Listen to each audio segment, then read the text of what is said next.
Assalamualaikum warahmatullahi wabarakatuh. Waalaikumsalam warahmatullahi wabarakatuh. Iya, kembali lagi di episode Dardedor. Sudah lama banget nih nggak Dardedor. MC Mas.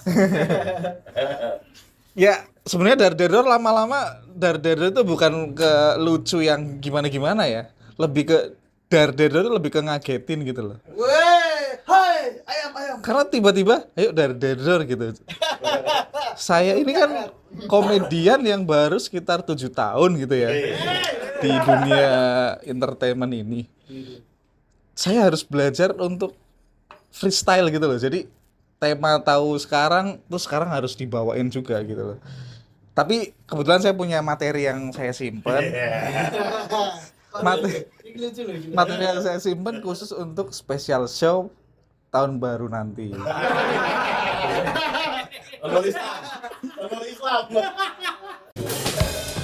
Temanya kali ini adalah liburan. Ya.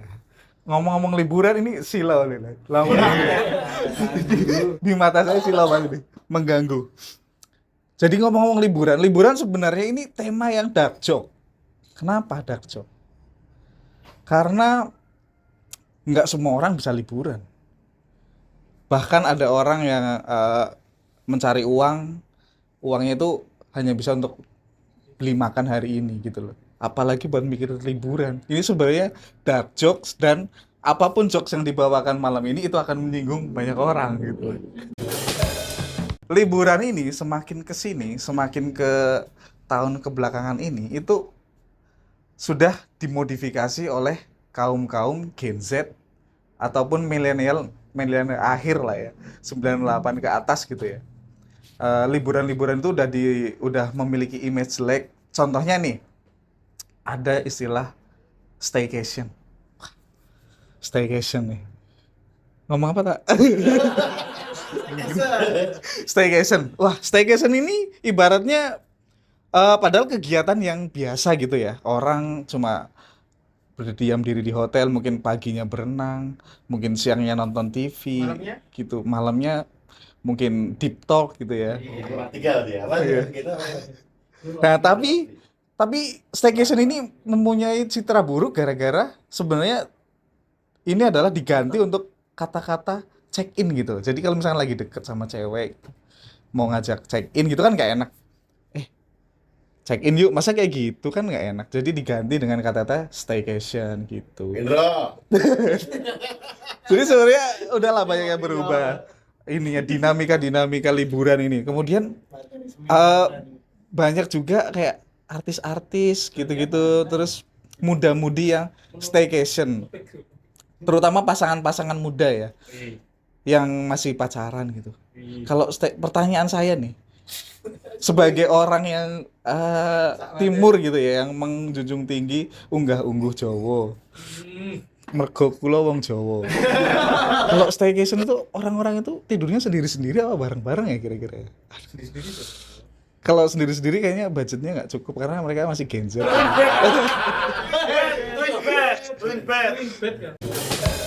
Kemudian ada lagi istilah healing. Zaman dulu sebelum ada kata-kata healing di Instagram gitu-gitu. Healing itu adalah apa ya? Proses penyembuhan gitu ya, mungkin ya. Tapi kenapa bisa dipakai untuk orang-orang yang liburan? Padahal healing itu ini untuk orang sakit gitu loh. Ya begitu. Ya gitu. Materi ini masih belum matang memang saya siapkan untuk spesial show saya. Ya gitu aja lah untuk materi saya kali ini. Wassalamualaikum warahmatullahi wabarakatuh.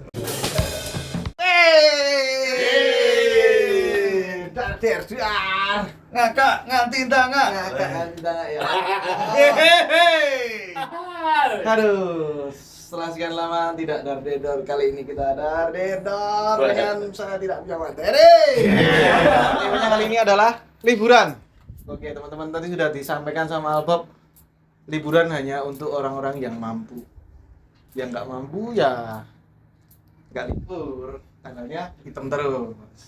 Tapi dari sekian banyak, yo kalau bilang liburan, saya kalau disuruh milih liburan di dalam negeri sama di luar negeri, saya lebih milih di luar negeri. Di luar negeri.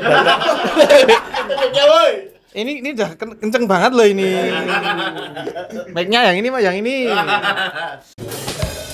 Jadi kenapa liburan di luar negeri itu lebih asik daripada di dalam negeri? Ya nggak menghina objek wisata di dalam negeri ya, tapi ketika di luar negeri kita bisa banyak belajar. Ternyata di Indonesia itu mungkin agak sedikit ketinggalan sama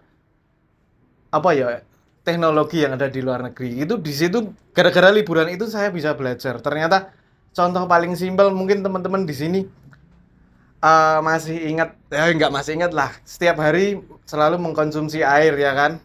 Air itu buat apa aja kan teman-teman tahu kan? Air buat minum, buat cuci, buat cawek boleh. Terus buat apa lagi? Banyak kan? Di luar negeri orang minum itu udah nggak pakai air. Orang nyuci baju udah nggak pakai air. Bisa ya? Orang minum tuh sekarang udah pakai water. Air tuh buat bernapas. Satu lagi, saya pernah liburan.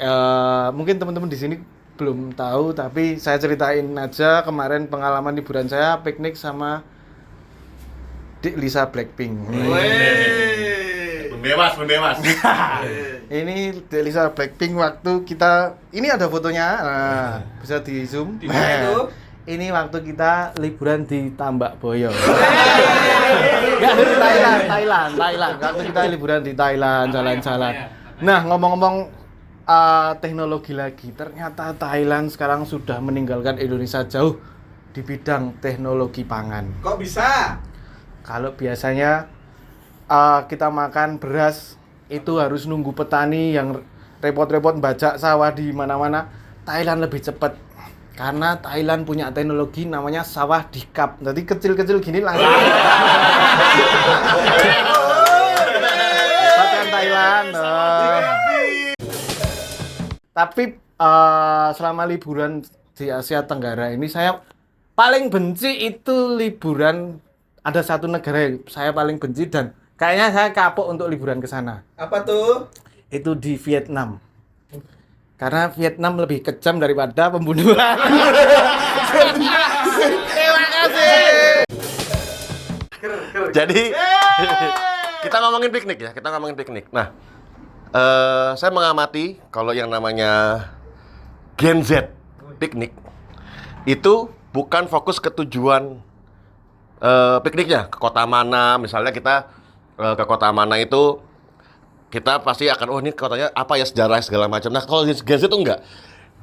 Mereka itu lebih fokus ke apa yang mau dibawa malahan. Jadi mereka sebelum pergi tuh disibukin dengan aku mau bawa apa ya? Outfitku apa ya? Mau bawa apa ya? Mereka banyak sekali yang mau dibawa sama mereka. Bahkan bawa-bawa konflik Israel sama Hamas juga dibawa-bawa sama mereka kayaknya. Banyak yang dibawa-bawa sama Gen Z. Tapi teman-teman, ternyata ada satu yang dulu tuh sering dibawa, tapi sekarang udah jarang. Nggak tahu apa tuh. Dulu tuh sering tuh dibawa-bawa segala macam, sekarang sudah jarang banget. Apa tuh? Bawa Alpenlibe. Calon presidennya. Wah, Prabawa Subianta. Orang Sunda kayaknya itu. Nah, berikutnya yang selalu dilakukan Gen Z adalah apa sih? Story. Wah. Itu mereka selalu membuat story, itu mungkin per setengah jam sekali hingga story-nya itu kayak kode Morse biasanya. Kalau kita lihat Gen Z pada liburan tuh kayak kode Morse segala macam. Bahkan nggak pas liburan, sebelum liburan pun mereka udah bikin story. H-7 udah prepare packing nih. H-7 mereka udah prepare packing, bikin story segala macam. Nggak sabar nih gitu. Nah, Kalau kita gimana? dan yang paling parah lagi, mereka tuh selalu kayak story apa terus kata-katanya apa gitu kan. Nah, yang paling tolol itu sebenarnya ketika di pantai gitu kan, di pantai kasihnya apa? Vitamin C. Dan salah satu lagi yang mereka ciri khas mereka adalah koper. Ini koper mereka selalu dinamis ya. Koper sekarang. Andri Tani nih. Apa nih? Ada apa nih? Koper. Angkat koper nih. Terus kalau Andri Tani kan koper sana, koper sini. Jadi sekarang muncul koper yang apa, mereka beli koper itu. Muncul koper apa, mereka beli koper itu. Bahkan mereka sebelum pergi pusing cari koper dulu. Story. Koper apa ya guys? Gitu. Biasanya kayak gitu kan. Semua pertanyaan oleh Gen Z ditanyakan ke timeline gitu ya. Nah, tapi saya pernah punya pengalaman nih sama teman saya ketika kita lagi di liburan, lagi piknik gitu. Kita ke sebuah negara gitu di Myanmar. Tapi saya nggak ngomongin negara Myanmarnya gitu. Nggak ngomongin Myanmarnya. Saya ngomongin koper nih. Teman saya itu bawa koper guys. Bawa koper. Kopernya itu seru. Koper itu rame. Bayangin koper rame. Sebenarnya kan ada hantunya kan. Koper itu rame. Apa itu? Tapi ramenya serunya cuma malam doang. Jadi kopernya itu tuh kalau malam tuh rame. Kalau pagi-pagi nggak ada, anyep. Nggak ada. Saya penasaran nih. Apa itu? Sebagai boomers kan penasaran nih. Saya buka nih, kok bisa ya rame cuma malam doang, heboh gitu. Pas pagi sampai siang sampai sore tuh nggak ada apa-apa gitu. Pas saya buka, wah koper Avan Java guys. Ada Pulau Jawa. Koper Avan Java, heha. Oke, thank you. Oke. Standby. Libur telah beda. Hore. Kenapa kok libur telah beda? Karena kok zaman kecil itu kita liburan itu los ya. Liburan. Oh, sing gini. Libur itu los. Los karena nggak mikir karena semua biayanya dibiayai oleh orang tua. Tapi sekarang gaji aja nggak punya libur. UMR rendah. Liburan staycation ngimpi. Ngomong-ngomong soal piknik. Wah, ini. Saya ini udah bosen yang namanya piknik di dalam negeri. Ya, ini sama Cocok. kayak- Masuk bridging iklan.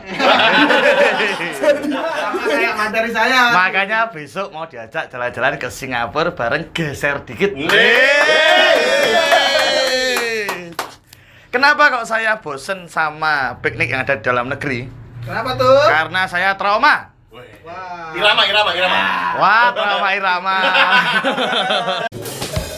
Kenapa kok saya itu sudah males liburan di dalam negeri? Karena saya trauma. Kenapa tuh? Traumanya disebabkan oleh apa? Karena saya merasa di dalam negeri ini itu tempat wisatanya nggak safety. Wih, safety can be fine. Jadi ini saya Jadi ini saya selain dari di sini, saya juga pengen sedikit mengkritik pemerintah. Harapannya supaya video ini harapannya supaya video ini nanti bisa ditindaklanjuti supaya akhirnya wisata di tempat kita ini jadi safety. Nah, Allahu Akbar. Buset. Karena salah satunya tempat wisata yang menurut saya kurang safety itu, saya pernah datang ke sebuah pantai. Setelah saya datang, saya nggak mau datang ke situ lagi. Belum masuk aja saya udah, wah mending nggak. Kok bisa? Pantainya tuh mengandung penyakit ya. Kok bisa? Parangkritis.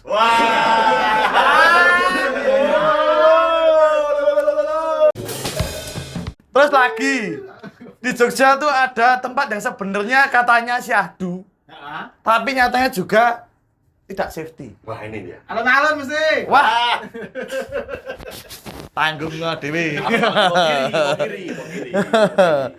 Iya, benar. Ini tempat wisatanya adalah di daerah Imogiri. Wah, ini dia. Bener nih. Karena di sana ada hutan sinus Mangunan.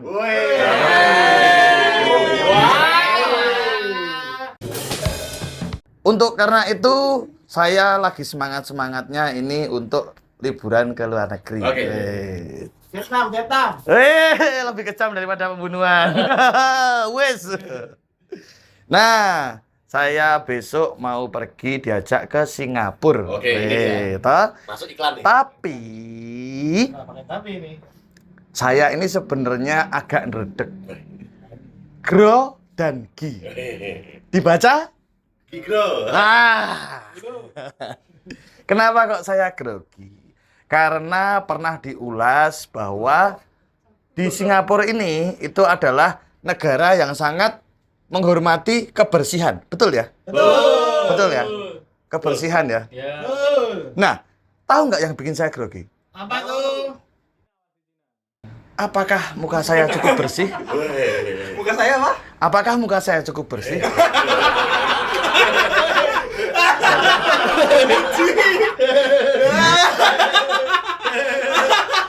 Yang kedua, apakah mulut saya juga bisa bicara yang bersih-bersih?